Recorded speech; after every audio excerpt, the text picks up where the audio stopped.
Hi, I'm Andy, part of Transition by Design and the Homemaker Oxford team. And I'm here introducing the Becket Street project, which is based on the concept of the DIY house. The Homemaker team joined a project led by Aspire Oxfordshire at the beginning of the coronavirus pandemic. Our intention was to apply what we'd learned over 2 years of research into how empty and underused space could be used to tackle housing need and put that into a live project. It offered us the opportunity to prototype and test some of the key ideas that we've been exploring. We offer here an interview with Simon and Paul, who were amongst the first residents to move into Becket Street, which is a formerly empty townhouse in central Oxford, brought back into use on a meanwhile basis for an initial 2-year period to support individuals who are living in temporary accommodation. I'm Simon Pancott. I live at 4 Becket Street, room number 2. My name's Paul. I'm in house number 4, in room 4 at Becket Street. Simon and I have been part of the project from the start. My personal experience, I've come from incarceration and substance misuse is my background. Yeah, truly grateful to be living in a lovely house with and making new friends and restarting my life.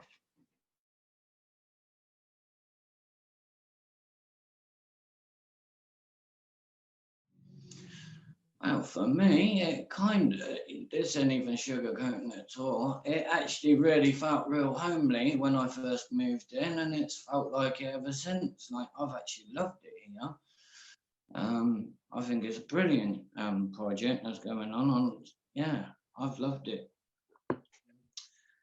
I was in a YHA before, which is really a horrible place to be. But yeah, no, this house is it's just a nice house to live in, everything like that. So yeah.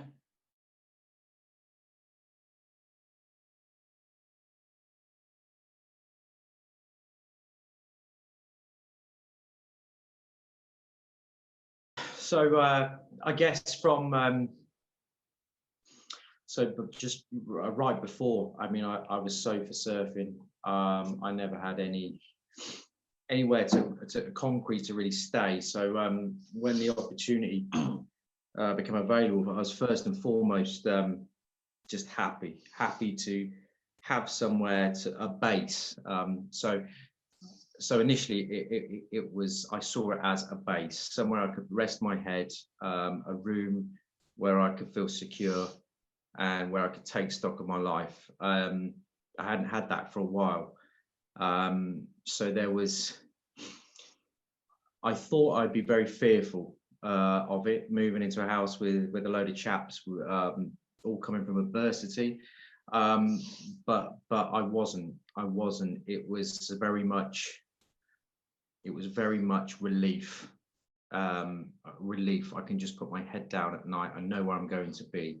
And then I'm sort of echoing what Simon says, I guess, just a real kind of, I think I met Simon the first day and a couple of the other guys, and it was relaxed, and you could see the potential of the project, and it wasn't, and my first perception of just being a base changed sort of quite quickly. You know, this could be something, this is a great opportunity. And the boys were, you know, some of the boys really thought the same, and there was a real togetherness, and we've developed great friendships, you know, and we've there's been troubles along the way, but you know, not going too far ahead of myself. Initially, it was, I was grateful, thankful, but it was everything and more to be, really. Obviously, not everyone's got on, but there has been a few of us that actually do get on really well. There's the odd thing of like hygiene. People's hygiene have been different, and that's kind of like, you know, for me, I found it quite annoying having to clean up after other people, you know. But yeah, it's actually really, I actually quite enjoyed it. You know, like in terms of getting to know people. Like I started getting on with people, and I didn't think I'd ever get on with people that I didn't know. So the kitchen works well because sometimes, like some of us come together in a kitchen sometimes, and we have a good old natter, and we kind of sometimes we'll even eat together in the kitchen. So yeah, I think shared kitchen works really well.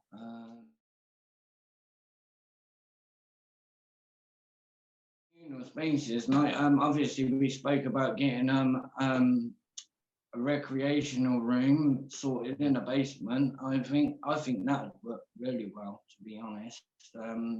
Get us all together.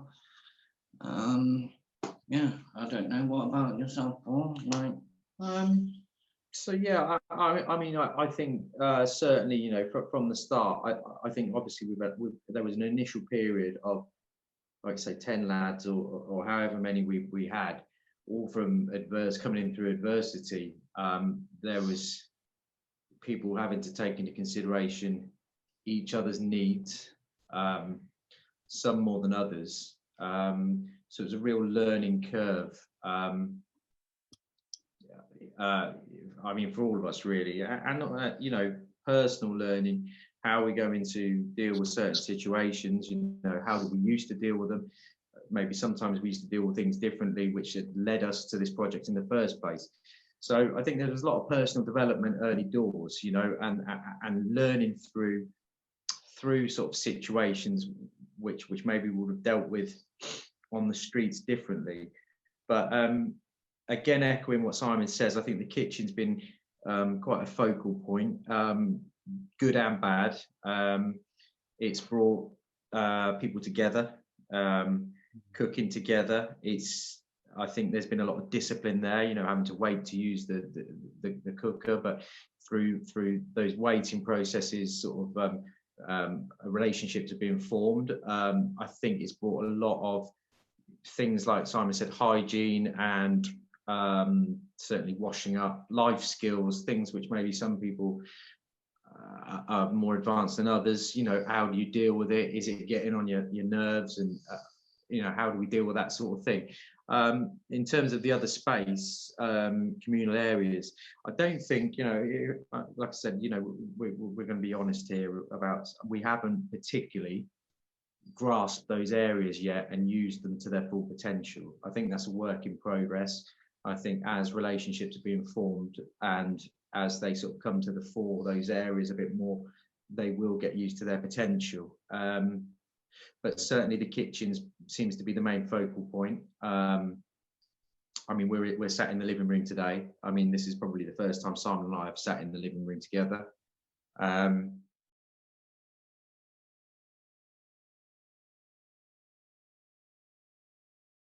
I suppose it will be one of them things that will come over time. Like it'll be a build up over time. People will start using it. Maybe, I don't know. We'll have to see in time. You know what I mean?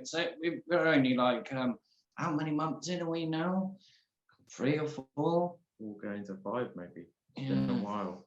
I certainly think I was just thinking about that question then, really, and just thinking, you know, from my own experience, certainly when we have sort of, excuse me, when there has been times where it's been, let's say, not the greatest in the house, something may have happened.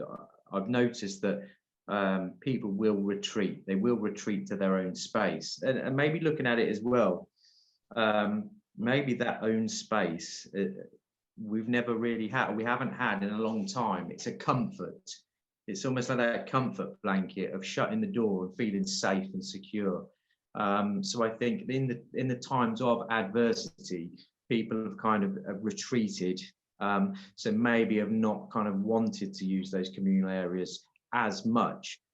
Saying that the kitchen obviously is a necessity, people need to eat. So that is kind of why I think people do congregate there.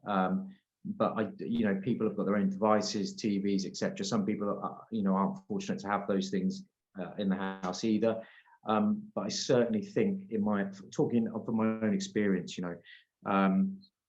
know, certainly the life I've led, I will my instinct is to retreat to safety, the safety of my room and my comforts, and that's something which I probably haven't had, you know, day after day, not knowing where I'm going to lay my head, just to know that I've got that security. Mm-hmm.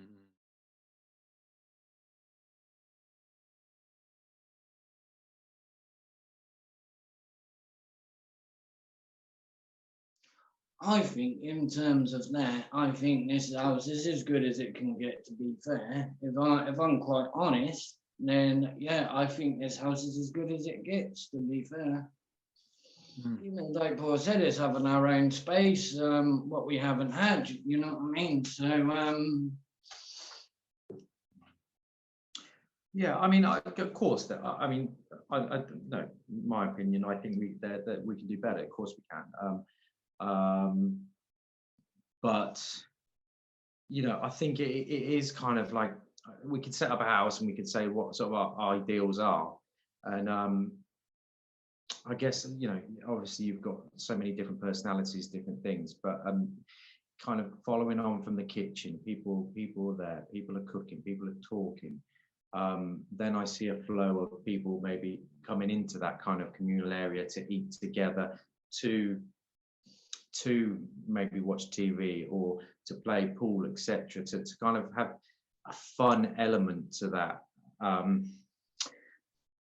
You know, maybe it's kind of like people have never even had a home. They might not even have an idea of what a home looks like. You know, I'm thinking of places that I've been before and where it can be kind of transmitted that, you know, I guess this is what this is for. What is your ideal of a home? You know, for me, it is a living area. It is a kitchen. It is an area to socialise. You know, and maybe you know, maybe you know, a plate of dinner on your lap whilst you're watching two people play football. I think maybe that it's the flow of that. I know people will cook, they will eat there, or they will go take their meals to their rooms, for instance. You know, maybe if there is, certainly in the centre space here, I know we've talked about it for a bit now, making it a seating area, making it, putting the sofas in there maybe, you know, because obviously lads from house 4 have to come to 5 to cook, because that's the only kitchen, and a lot of them will take their food back to 5. So if there is that area, which is actually, you know, they've got to walk through a certain area anyway, so it's almost like I haven't got to walk 20 more yards. I can actually sit on the sofas here, and just, it might encourage that, you know, sitting together, eating together. If two, you know, obviously different eating habits at different times, but often 2 or 3 will be cooking at the same time. But if there's maybe something that actually, maybe it's not just about eating, maybe, you know, even if there was a TV, maybe in the center section with sofas where people are cooking, they're walking through, they have the TV on whilst they're eating, and then the next person comes through with their food. Oh, what are you watching? You know, provoke conversation, provoke a culture. Yeah, apologies. I do recall a time, actually, not so long ago, when the electric had gone out, and it brought in house 4. It was still on in 5. So everyone from 4 had come over to 5 and congregated in the kitchen.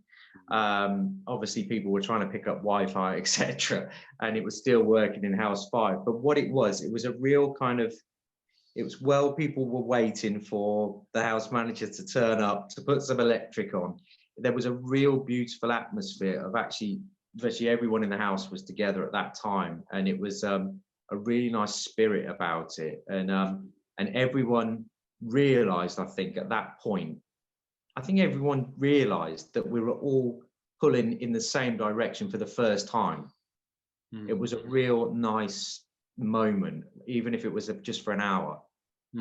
Everyone realized, or subconsciously realized, that we need electric, and it's a necessity. And it was, and you know, we were laughing and joking, and some people were a little bit kind of worried, and because they're gamers, and oh, I might have lost my game or something like that. But but we all sort of got through it. And when kind of like Martin had walked through the door, the house manager, there was a sense, you know, everyone cheered, and it was real camaraderie at that moment.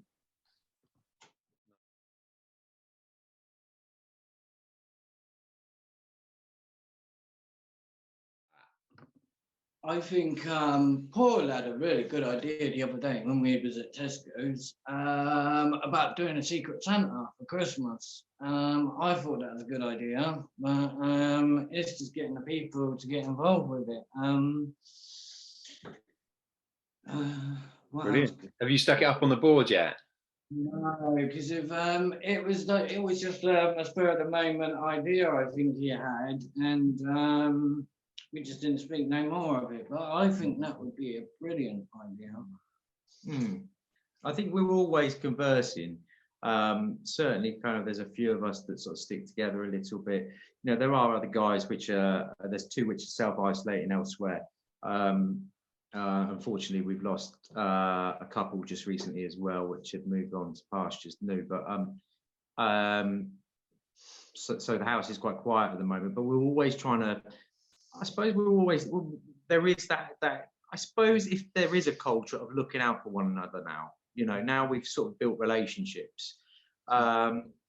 So potentially, you know, the stuff we are talking about now, how we want to move the house forward and what we can do for different spaces.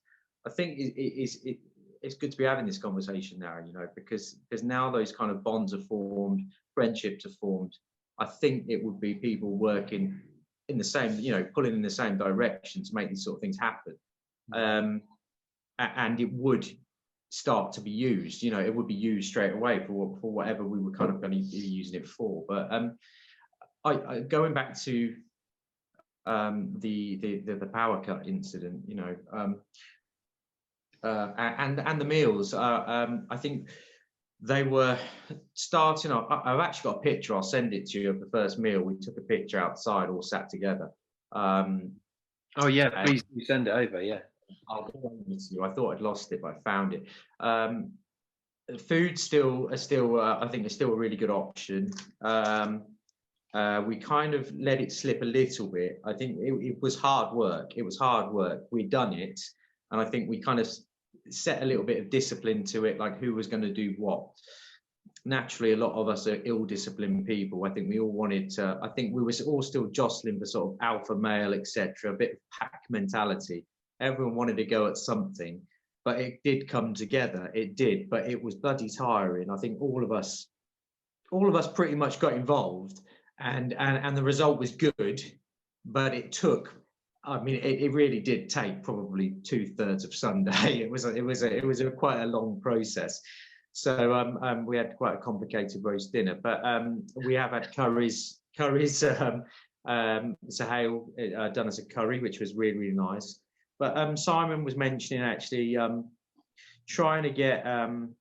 So you don't mind me saying about you and Zahel? No. Okay, so Simon and Zahel are forming a great relationship. I mean, that's me seeing that as an outsider, and they're doing. They're going through lockdown. They're doing box sets, like marathon sessions.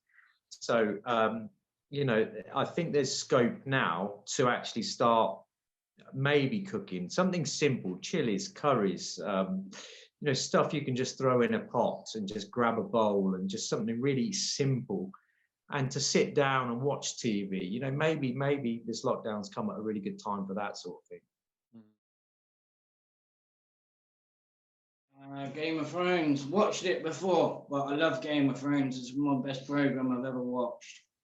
Wow, I still haven't got into it. I'm terrified because I'll just lose my life to it. I know I will. Yeah, I haven't ever watched one. I did start watching something which was a bit cheesy the other day, which was Cobra Kai. Have you heard of that? No. It's basically, do you remember in the 80s the Karate Kid? Of course. That's it. Okay, so it's been it's like an adaptation of that. It's the exact same characters who were originally in it, and one of the chapters brought the sort of rival dojo back, and there's about 3 seasons of it. But I curiously started watching one the other day, and it was just like, then I was 3 episodes in, as you do. Yeah. Time's flying. Stranger Things is a good one. Oh, that's a great one. Yeah, I did get sucked into that. It's like in the 80s, it's based in the 80s, isn't it? I was born in the 80s, but I love the culture of the 80s. It was such a good time. And the 90s, they were such good times.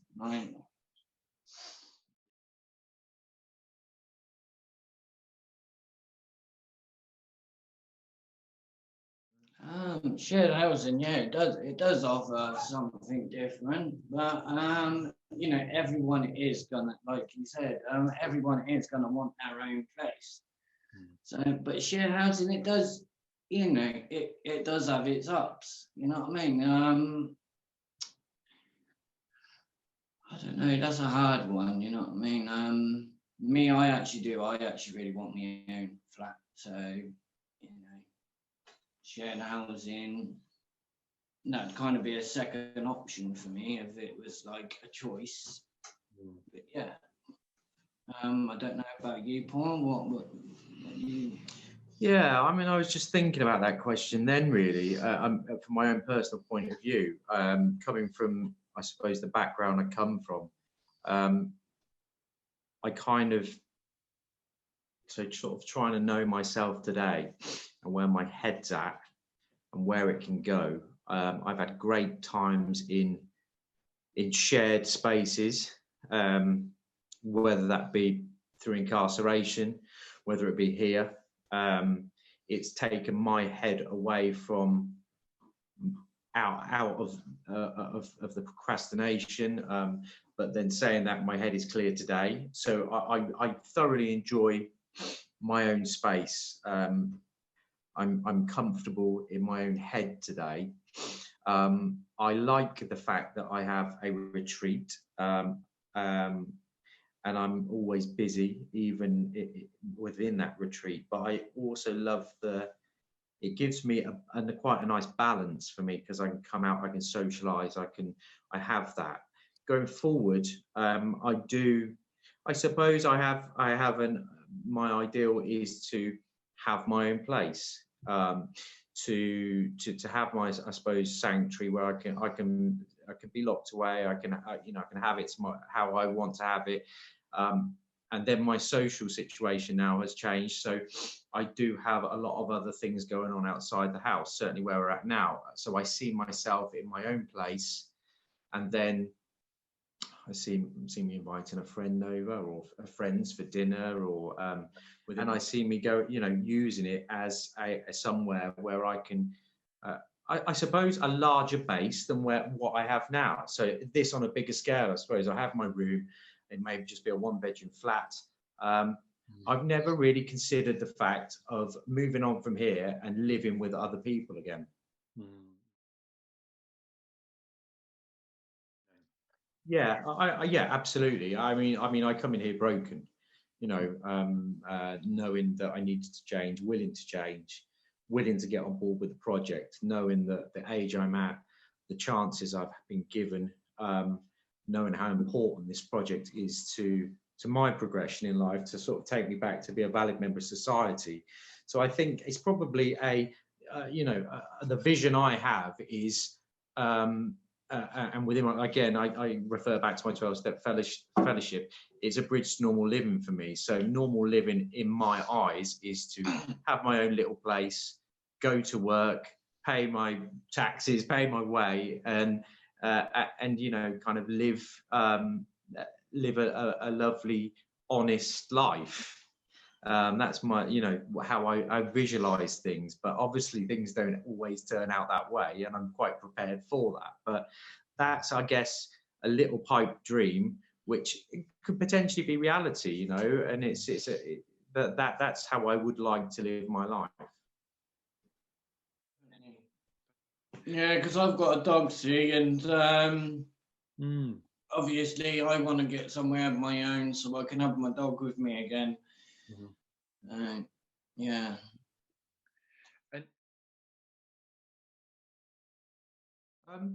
I wouldn't say we've ever talked about it. I mean, Zahail and I did have a conversation once about he was thinking about his next move, And then he said, well, if I get that place and I have a spare room, you could rent a room off me. So there was kind of like a conversation which never went any further, and it was never real kind of really I felt it was a real conversation, you know, maybe just one of those, just again like a pipe dream. But I mean, I mean, there has been talk on a personal level. I mean, Simon's aware of it. Of actually me moving to a shared place, which would be in Wallingford, which is through the Minds charity. I'd still be attached to Aspire, but that's kind of like as a progression before I, you know, again before I went on to what I, you know, what I hope to achieve. That might be sort of something which, you know, which again, it would be a house with a smaller number of people, maybe 3 or 4. So that's something which we're looking at the moment. But I mean, in terms of, you know, I wouldn't be adverse to it. I think you get to know, you know, certainly we've got to know each other a little bit. And, you know, we've all obviously got our habits, and we have to kind of, you know, get through those things. I think one of the things that really sort of binded Zahale, Simon and me together is the fact that we're all Aspire boys. You know, some of the lads in here have come from other charities, other organisations. So we not that we knew each other before we come in here, but I think we all had a mutual respect to the charity we'd come through. We wanted to do well and give back to that charity. So I think that's how we, you know, I don't know about you, but I think that's how we gel. Yeah.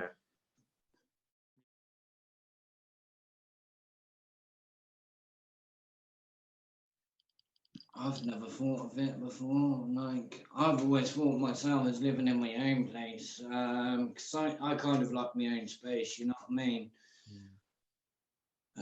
That's speaking for myself. So, yeah. I mean, I personally haven't even really thought about it. I think what we've got is, I mean, certainly for me, it's first, the journey for me is get through the door. Oh, I've got somewhere to stay. I'm thankful, I'm grateful. And then it's, okay, right, we're talking about the end goal. So there's like the grey area in the middle, which we kind of like skip. We don't really talk about. And I mean, personally, for me, you know, this is a journey. It really is, and but a lot of people aren't in that place to sort of be on a journey. But again, personally, I wouldn't be adverse to that. You know, I think many times in the past, I've managed to get back on my feet quickly, but I've not been able to sustain anything. You know, I think that is a really good idea for sort of sustainability, you know, because it's kind of like the next step, because this is low to sort of medium support. But realistically, you know, there's some lads which really need a lot of support. But I mean, if you're looking at the higher spectrum of that, like the likes of Simon and I, and maybe a couple of the other lads, where, okay, let's say the end goal is your own flat, but that's not realistic for another 2 years. You know, what are the other options? For me, it would be attractive. Something I would certainly consider. A bridge in. Yeah, for me too. Just going back to what I said earlier, you know, liking my own space, liking somewhere I can stick my head, but also through periods of when I suppose, you know, you can socialise. There's social situations right outside your door. You know, it takes you away from maybe the problems you have going on. It sounds to me like, you know, that's something which would really appeal to me as balance. That sounds like balance to me, and that's I guess something which I've not really had in the past, and only just starting to get. You know, what this, you know, this project's given me that opportunity. So yeah, I mean, I think that's what I am striving for personally in my life. You know, a good balance, something which would appeal to me certainly.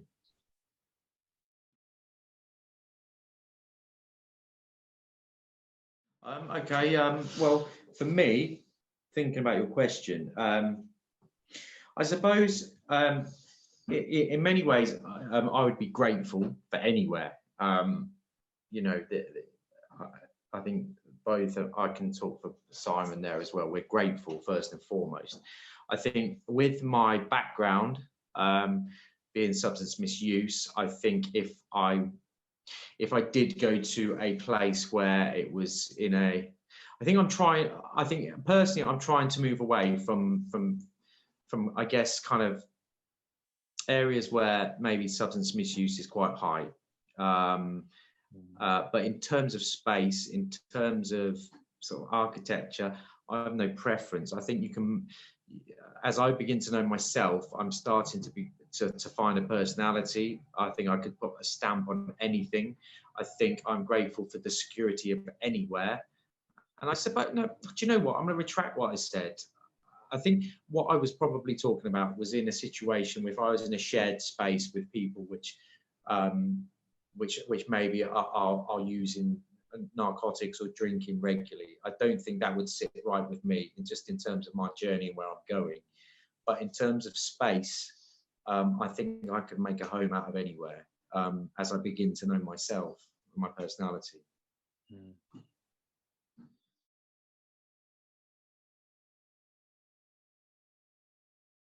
You know, I think I'm ready to build a community or be part of a community where, you know, people of all walks of life, you know, walk down the street, they say hello to each other. You know, it's been, for me, like I said earlier, it's a bridge to normal living. It's life. It's you know, it's living next to people with different needs, different professions. Yeah, I mean, that isn't that. You know, that's what I strive for, I suppose.